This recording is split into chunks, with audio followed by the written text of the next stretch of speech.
सभी प्रिय भाई बहनों को हमारे उद्धारकर्ता प्रभु यीशु मसीह में सप्रेम जय मसीह यीशु की बताते हैं और हम सबों का प्रभु यीशु मसीह में अभिनंदन करते हैं। आइए हम उपवास प्रार्थना में जाने से पहले प्रभु के वचन से हम पाएंगे। पहला पद पढ़िए, लूका रचित सुसमाचार उसके 18 अध्याय का 1 पद को पढ़िए। फिर उसने इसके विषय में हाँ कि नित्य प्रार्थना करना हाँ और हियाव न छोड़ना चाहिए, हाँ उनसे दृष्टांत कहा। हाँ मेरे साथ में निकालिए यशायाह के पुस्तक उसका 46 भजन संहिता उसका 46 भजन संहिता उसका 46 भजन उसका 46। सेनाओं का यहोवा हमारे संग है, याकूब का परमेश्वर हमारा ऊंचा गढ़ है। प्रिय संतो, आइए हम जो लूका रचित सुसमाचार उसके 18 अध्याय के 1 पद और भजन 46 को हमने पढ़े हैं। प्रभु जी आप मुझसे हमसे बातचीत कीजिए, ऐसे आपसे नम्र विनती प्रार्थना करते हैं।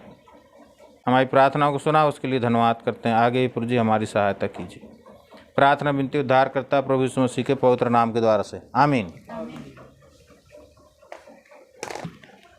प्रियो, हम यहाँ पे जो लूका रचित सुसमाचार उसके 18 अध्याय के 1 पद पढ़े हैं ना।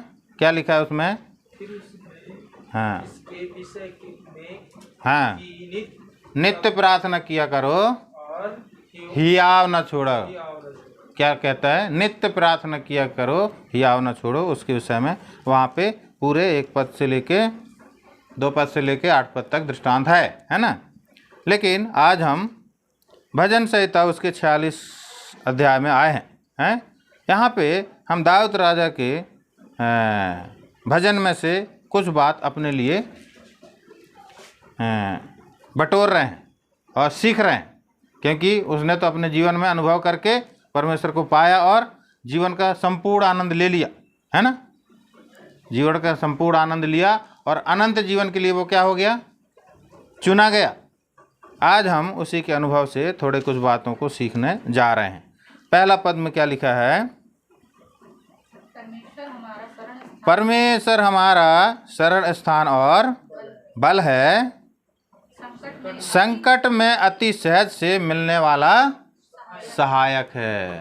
प्रियो, हम यहाँ इस शब्द को थोड़ा सा गौर करेंगे और इसके बाद फिर एक एक पदों को अध्ययन करते हुए हम पूरे 11 पद पढ़े हैं ना, उनको हम एक बार में नहीं देख सकते। थोड़ा थोड़ा करके क्या करेंगे? थोड़ा थोड़ा करके क्या? थोड़ा थोड़ा करके समझेंगे। परमेश्वर हमारा शरण स्थान कैसा है? शरण स्थान मतलब क्या होता है? छुपने का स्थान। क्या लिखा है?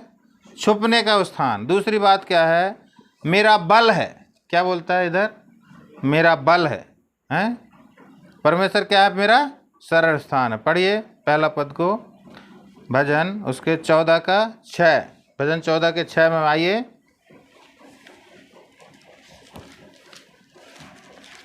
भजन 14 का 6। तुम तो दीन की युक्ति की हंसी उड़ाते हो, परंतु यहोवा उसका शरण स्थान है। यहोवा उसकी शरण स्थान है। 14 के 6 में क्या लिखा है? तुम तो दीन की युक्ति की हंसी उड़ाते हो, इसीलिए कि यहोवा उसका शरण स्थान है। क्या लगता है? फिर से पढ़िए। तुम तो दीन की युक्ति की हंसी उड़ाते हो, परंतु यहोवा उसका शरण स्थान है। परंतु यहोवा उसकी शरण स्थान। आपको ध्यान होना चाहिए प्रियो, जब हम इस संसार के साथ में मेल करके चल रहे थे, कोई हमारे सामने खड़े होने की हिम्मत नहीं रखता था। हम लोगों के नाम सुन के हम तो अपने जीवन से बता सकते हैं। क्या कर सकते हैं? हम अपने जीवन से बता सकते हैं। 3-3, 4-4 गांव के लोग मेरे नाम से डरते थे। वो आ रहा है बोल के पहले ही से रास्ता छोड़ देते थे, अपने अपने घरों में छुप जाते थे। और जब हम नम्र होकर परमेश्वर के सामने आए हैं तो ये लोग क्या कहते हैं? हम दीन हो गए। किसके सामने? परमेश्वर के सामने। लोगों को दिखने लगे तो लोग क्या कर रहे हैं? हमारे ऊपर अत्याचार कर रहे हैं, जबरन हमको झूठी केस में फंसा ले रहे हैं। हैं, झूठी बातों में फंसा ले रहे हैं। लेकिन परमेश्वर ने हमको आश्वासन दिया है, हैं? पढ़िए उसमें भजन, उसका 5 अध्याय के 11 पद में, भजन 5 अध्याय के 11 पद में लिखा है, जो उस पर भरोसा रखते हैं, परंतु जितने तुझ पर भरोसा रखते परंतु जितने तुझ पर भरोसा रखते हैं वे सब आनंद करें, वे सब आनंद करें, वे सर्वदा ऊंचे स्वर पर गाते रहें, वे सर्वदा ऊंचे स्वर से अपने परमेश्वर को पुकारते और गाते रहें, क्योंकि तू उनकी रक्षा करता है। क्योंकि तू उनकी रक्षा करता है। यहोवा, आगे क्या लिखा है?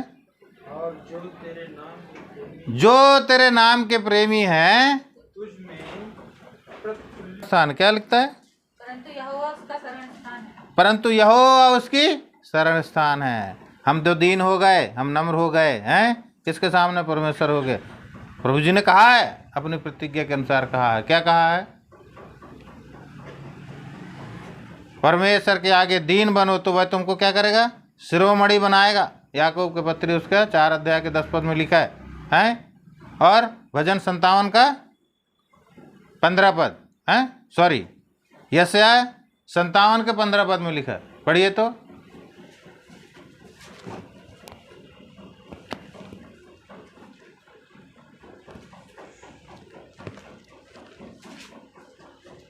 यशायाह 57 का 15 पद। यहोवा जो महान और यहोवा जो महान और उत्तम और सदैव स्थिर रहता है, उत्तम और सदैव स्थिर रहता है, और जिसका नाम पवित्र है, जिसका नाम पवित्र है, वह यूं कहता है, वह यूं कहता है, मैं ऊंचे पर पवित्र स्थान में और पवित्र स्थान में निवास करता हूँ और उसके संग भी रहता हूँ, और उसके संग भी रहता हूँ, जो खेदित और नम्र है, जो खेदित और नम्र है, हाँ और कि नम्र लोगों के हृदय और खेदित लोगों के मन को हर्षित कर। हाँ, नम्र लोगों के हृदय को और खेदित लोगों के मन को हर्षित करूं। परमेश्वर के पास जितने शरण लेने आए हैं प्रियो, वो नम्र करके जब परमेश्वर के पास में आते हैं तो उनको परमेश्वर क्या नहीं करता? लज्जित नहीं होने देता। उनका टूटा हुआ मन को, पिसा हुआ हृदय को क्या नहीं करता? भजन संहिता 51 के 17 पद में लिखा है। क्या लिखा है? भजन 51 का 17, 51, 70। टूटा मन परमेश्वर के योग्य, टूटा मन परमेश्वर के योग्य बलिदान है। परमेश्वर के योग्य बलिदान है। परमेश्वर को टूटे और पिसे हुए मन को तुच्छ नहीं जानता। परमेश्वर क्या नहीं करता? टूटा और पिसा हुए मन को, दीन और नम्र होकर जो परमेश्वर के शरण में जाता है उसको परमेश्वर क्या करता है? तुच्छ नहीं जानता, परंतु उसकी क्या करता है? हाँ, वचन में लिखा है, परमेश्वर ने दीनों को तो उठा के ऊपर किया, परंतु अहंकारियों को पछाड़ दिया। प्रियो, इस बात को ध्यान रखिए। हैं? दूसरी बात को पढ़िए, भजन 62, भजन 62 उसके 7 और 8 पद को पढ़िए। भजन 62 उसके 7 और 8 पद। मेरे उद्धार और मेरी महिमा का उद्धार परमेश्वर है। मेरे उद्धार और मेरी महिमा का आधार परमेश्वर है। आधार परमेश्वर है। मेरा उद्धार और मेरा महिमा का आधार परमेश्वर है, मेरी दृढ़ चट्टान और मेरा शरण स्थान। और मेरा सरल स्थान। ओ, ये किससे सीख रहे हैं हम? प्रभु के दास दाऊद राजा से सीख रहे हैं, पवित्र शास्त्र बाइबल से सीख रहे हैं, परमेश्वर के वचन से सीख रहे हैं। इन्होंने अपना जीवन जी लिया। एक और नया प्रकाश मुझे आज परमेश्वर ने दिया। इन्होंने अपना जीवन जी लिया और सर्व ऊंचे, ये दाऊद राजा के बारे में हम अगर देखते हैं तो क्या था दाऊद राजा? दाऊद राजा एक भेड़ चराने वाला व्यक्ति था, हैं? परमेश्वर ने उसको उठा करके कहाँ पे खड़ा किया? इजरायलियों के 12 गोत्रों के ऊपर राजा बना के ठहरा दिया। क्यों? वो परमेश्वर के सामने दीन बना। प्रियो, आज हम यदि परमेश्वर के पास में दीन बनते हैं तो परमेश्वर हमारे समस्याओं को ही हमसे दूर नहीं करेगा, परंतु हमको ऊंचे पर उठा करके, कहाँ पे? ऊंचे पर उठा करके राजाओं के संग बिठाने वाला परमेश्वर है वो, हैं? वो कहता है कहाँ पे? समूएल के पुस्तक में आइए तो, पहला सामुएल पहला सामुएल उसका 2 अध्याय ना, हाँ 2 अध्याय, पहला सामुएल 2 अध्याय उसका कौन सा पद है? यहोवा धनी करता है, निर्धन करता है, कंगाल। हाँ 7 पद को पढ़िए, 7 और 8 पद को। यहोवा निर्धन करता है हाँ यहोवा निर्धन करता है और धनी भी बनाता है, वही नीचा करता और ऊंचा भी करता है। 8 पद को पढ़िए। वह कंगाल को धूली पर से उठाता और दरिद्र को बुरे में से निकाल खड़ा करता है, हाँ ताकि वो क्या करे? आगे बढ़िए। ताकि उसको अधिपतियों के संग बिठाए और महिमा युक्त सिंहासन के अधिकारी बनाए। हाँ और क्योंकि पृथ्वी के खंभे यहोवा के हैं, सब कुछ किसके हैं? परमेश्वर के हैं। और उसने उन पर जगत को धरा है। हाँ सब कुछ किसकी मुट्ठी में है? हाँ पौलुस कहता है मैं प्रभु यीशु मसीह का हूँ और सारा कुछ प्रभु यीशु मसीह का, सब कुछ प्रभु यीशु मसीह का है और मैं प्रभु यीशु मसीह का हूँ, तो मेरा भी सब कुछ हो गया। प्रियो, परमेश्वर ऐसी अनुग्रह हम पर करता है, हैं? कैसी अनुग्रह करता है? वो कंगाल को धूली पर से उठा करके राजा बनाता है। एक पाठ को हमने यहाँ पे सीखा है। वो हमको क्या हमारे समस्याओं से ही हमको छुड़ाता नहीं है, परंतु हम पर क्या करता है? एक असीम अनुग्रह करता है ताकि हमको ऊंचे पर ले जाए। ये पहला पाठ सीखे हैं। दूसरा पाठ क्या है? यहोवा मेरा संकट में मुझे क्या करता है?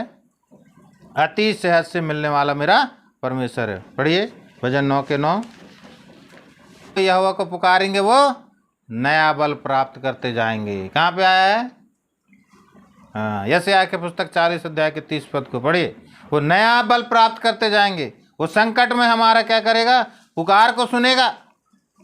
यशायाह के पुस्तक उसका 40 अध्याय। परंतु जो यहोवा की बाट जोहते हैं, परंतु जो यहोवा की बाट जोहते हैं वे नया बल प्राप्त करते जाएंगे। प्रियो, तो जो यहोवा की बाट जोहते हैं वे नया बल प्राप्त करते जाएंगे। वे उकाबों के समान उड़ेंगे। किसके समान उड़ेंगे? उकाबों के समान उड़ेंगे। सोच के देखिए उकाब कितने आकाश में उड़ता है। परमेश्वर ने झूठ बोला क्या है? परमेश्वर का वचन क्या है? झूठा है क्या है? वो अपना शरणागतों का जो उस पर शरण लेने आते हैं उन पर क्या करता है? ऐसी आशीष उंडेलता है। वो उकाबों की समान ऊंचे पर ऊंचे उड़ेंगे। उकाब पक्षी के बारे में जानते हैं? बहुत सारे बातें हैं उकाब पक्षी के बारे में। वो मरता नहीं है उकाब पक्षी। क्या नहीं होता? हाँ बूढ़ा हो जाता है तो एक काला पत्थर में चट्टान में जाके गिर जाता है। वो क्या करता है? गिर जाता है और अपने आप को ऐसा ऐसा ऐसा ऐसा करता रहता है करता रहता है और उसके सारे पंख झड़ जाते हैं तो वो एक किनारे में चुपचाप पड़ा रहता है। फिर नया पंख उड़ते हैं। क्या होते हैं? नया पंख उड़ते हैं और वो नया उकाब बन जाता है। वो मरता नहीं उकाब। प्रियो, इस बात को ध्यान रखिए। हमको परमेश्वर एक उकाब पक्षी के समान बनाना चाहता है। शत्रु शैतान हमको नष्ट करना चाहता है, हमको निगलना चाहता है, धोखे के बातों में फंसा के, झूठी बातों में फंसा के, बीमारी ला के और भिन्न भिन्न प्रकार की बातें ला के क्या करेगा? हमको मिटाने की कोशिश करेगा। लेकिन हमारा परमेश्वर क्या कहता है? हमसे वाचा बांधता है। इधर क्या बोलता है? जो यहोवा की बाट जोहते हैं वो क्या करेंगे? नया बल प्राप्त करेंगे। नया बल मतलब समझ में आता है? वही उकाब पक्षी से बात सीखने को मिलती है। किसके विषय में लिखा है? मूसा के विषय में लिखा है और यहोशू के विषय में लिखा है। मूसा के विषय में तो वचन में लिखा है वो 120 साल का हो गया, लेकिन उसके ना तो आंख धुंधली हुई और ना तो उसका शरीर दुर्बल हुआ और ना ही पौरुष घटा। कहता है उसका पौरुष भी नहीं घटा था।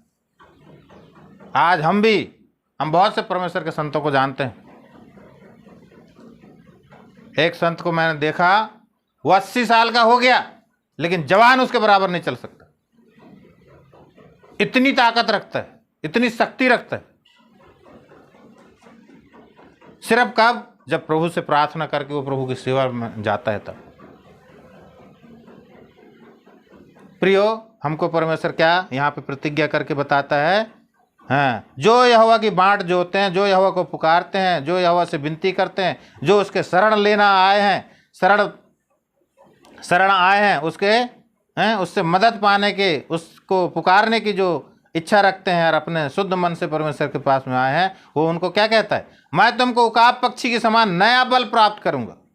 क्या कहता है, नया बल प्राप्त करूंगा। दूसरा, उकाब के समान नई है, उकाबों की नाई उड़ेंगे, वो कहता है। क्या कहता है, नया बल प्राप्त करेंगे और उकाबों के समान उड़ेंगे। हम लोग कोने में छुपने वाले में से नहीं हैं, ये परमेश्वर का हमसे प्रतिज्ञा है। दूसरी बात, वे दौड़ेंगे और शर्मित न होंगे, चलेंगे और थकित न होंगे, चाहे कितना भी कुछ भी हो जाए।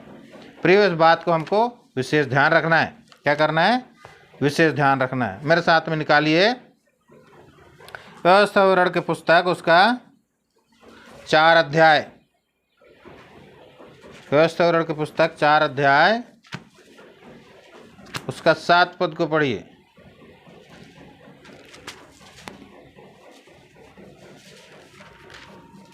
चार अध्याय के 7 पद में क्या लिखा है, देखो कौन ऐसी बड़ी जाति है जिसका देवता उसके ऐसे समीप रहता है जैसा हमारा परमेश्वर यहोवा, जबकि हम उसको पुकारते हैं। आया समझ में?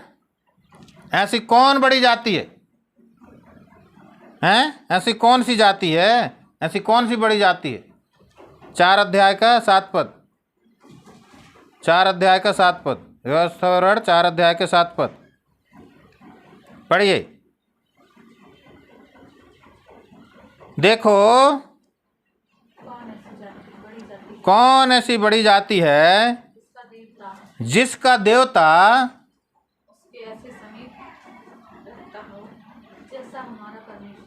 ऐसे समीप रहता हो जैसा हमारा परमेश्वर यहोवा है, जबकि हम क्या करते हैं, उसको पुकारते हैं। प्रियो, इस बात को ध्यान रखिए। और क्या कहता है, एक और बात है 8 पद में, क्या लिखा है 8 पद में, कौन ऐसी बड़ी जाति है जिसके पास ऐसी धर्म भय विधि और नियम हो, हाँ, जैसी कि यह सारी व्यवस्था जिसे मैं आज तुम्हारे सामने रखता हूँ। ध्यान देना, किसी के पास में जीवित आशा नहीं है, सिर्फ और सिर्फ किसके पास में है, प्रभु यीशु मसीह के पास में है। हम क्या थे पहले, हैं? इफिसियों के पत्री में बताता है ना, हम क्या थे पहले, ईश्वर रहित थे, 2 अध्याय के 12 पद में, हैं? पढ़िए, उसको ध्यान रखिए। हमको परमेश्वर ने एक पवित्र समाज में भर्ती कर लिया है, हैं?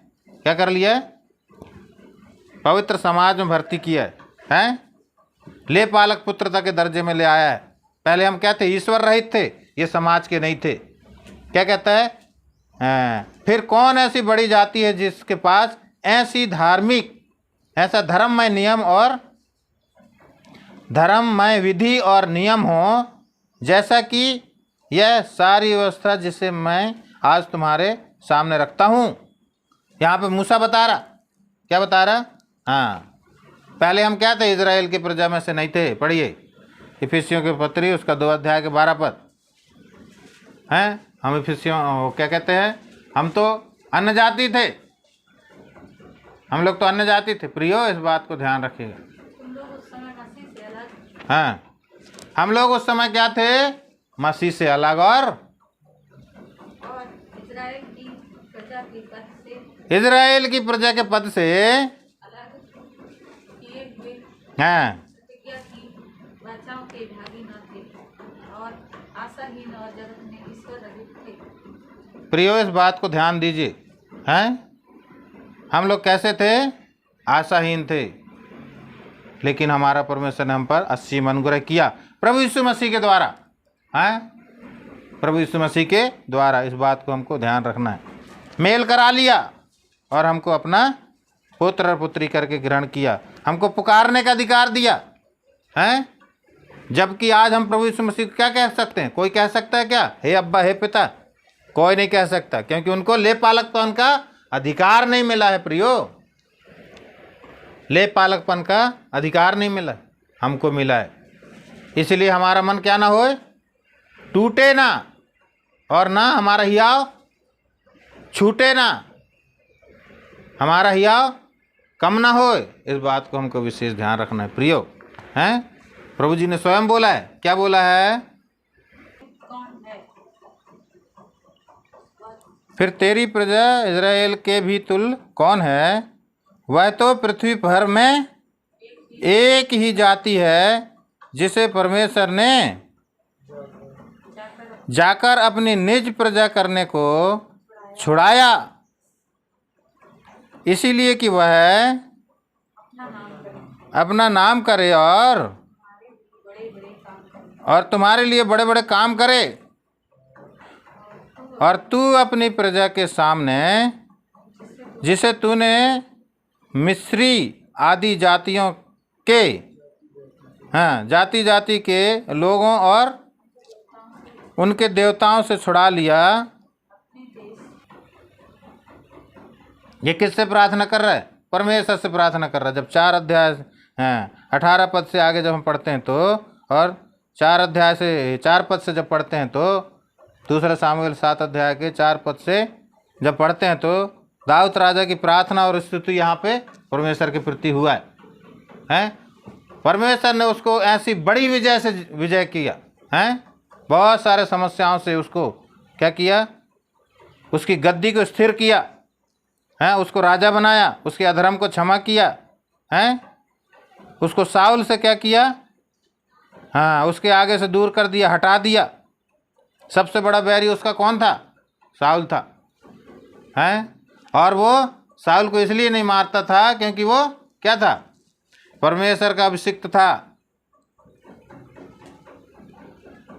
दाऊद के तरफ सारी प्रजा हो गई इजराइल के, उसके घर के लोग तक, साउल के घर के लोग तक हो गए उसके तरफ, लेकिन उसने एक बाल तक को उसको नुकसान पहुंचाने की कोशिश भी नहीं किया। ऐसा नम्र हुआ वो, अपना सब कुछ क्या कर, दाऊद के समान इसी रीति से पुकारते हैं तो परमेश्वर हमारी क्या करेगा? सुधि लेगा। जैसा कि उसने वचन के द्वारा हमको ढाढ़स दिया है, हैं? वचन के द्वारा ढाढ़स दिया है। क्या ढाढ़स दिया है? जो यहोवा के बाट जो होते हैं वे नया बल प्राप्त करते जाएंगे। और हमने क्या देखा है? हाँ, भजन 9 के 9 में क्या पढ़े थे? हम देखते हैं कि हमारा परमेश्वर हमारे संग संग चलता है, चाहे वो परिस्थिति कैसे भी हो। दुखी परिस्थिति है तो हमारा परमेश्वर हमारे साथ में दुखी होगा। लिखा है कहाँ पे? ये इब्रानियों के पुस्तक में लिखा है। कहाँ? इब्रानियों के पत्र में लिखा है, जब हम दुखी होते हैं तो हमारा परमेश्वर हमारे साथ में दुखी होता है। जब हम समस्या में रहते हैं तो हमारा परमेश्वर परेशान रहता है। लेकिन जब हम आनंदित रहते हैं तो हमारा परमेश्वर भी हमारे साथ में आनंदित होता है।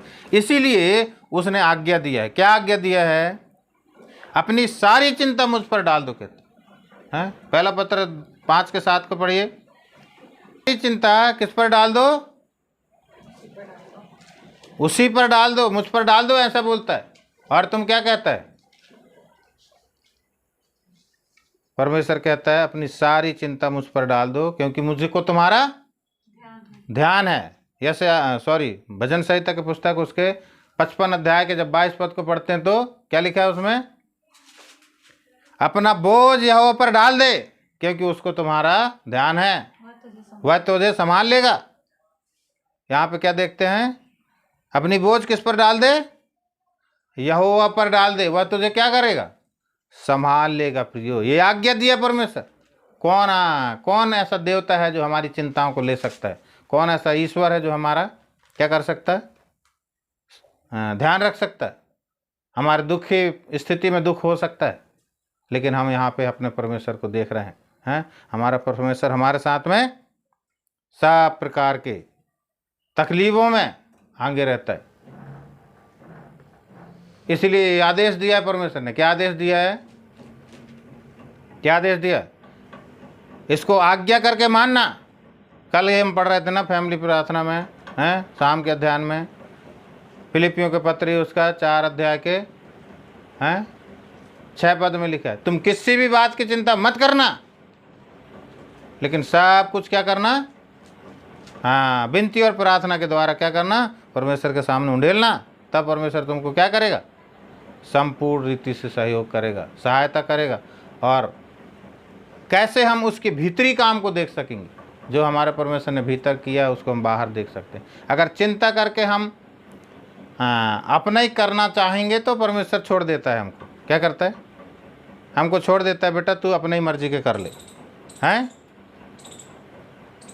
इसको प्रकट भी करना है कि मैं चिंता नहीं करता हूँ बोल के, क्या इसको प्रकट भी करना है कि मैं चिंता नहीं करता हूँ। मुझे पूरी बात को किस पर डाल देना है, परमेश्वर पर डाल देना है। प्रभु अगर नहीं बनता तो आप लोग प्रार्थना करके बोल के देखिए एक बार, हैं प्रभु ये बात है, मैं ये सब आपके ऊपर डाल देता हूँ, मैं स्वतंत्रता से आपकी सेवा करना पसंद कर रहा हूँ, आपके वचन सुनना पसंद कर रहा हूँ, आपके घर में बैठना पसंद कर रहा हूँ। यदि हम इन बातों को मानेंगे तो परमेश्वर क्या करेगा, अपने वचन के अनुसार हम पर अनुग्रह करेगा, दया करेगा। सो प्रभु अपने वचन